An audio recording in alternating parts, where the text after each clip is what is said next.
அன்பு உறவுகளையும் எல்லாரும் நேரத்துக்கு சாப்பிடுங்க, ஆரோக்கியமாக இருங்க. நோயற்ற வாழ்வே குறைவற்ற செல்லும். ஏழை எளியவங்க உணவுக்காக கஷ்டப்படுறவங்களுக்கு ஒருவேளை உணவுக்காவது உங்களால் முடியும் போது நீங்கள் உதவுங்க. வலுவான உடல் ஆரோக்கியம் பெற கருப்பு காராமணியை நீங்கள் உணவில் சேர்த்துக்கோங்க.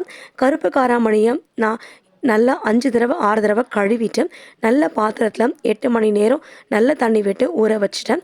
காலையில் எழுந்த உடனே புளியை நல்லா கழுவிட்டு நல்ல பாத்திரத்தில் தண்ணி விட்டு 1 மணி நேரத்துக்கு ஊற வச்சுட்டேன்.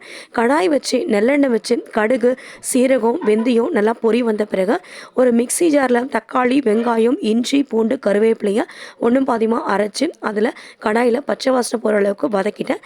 ஏற்கனவே நான் வேக வச்சிருந்த காராமணி தண்ணியோடு சேர்த்து இதில் நான் ஊற்றிட்டேன்.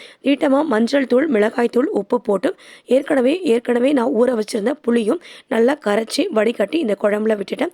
அவ்வளோ சூப்பராக இருந்துச்சு இந்த குழம்பு.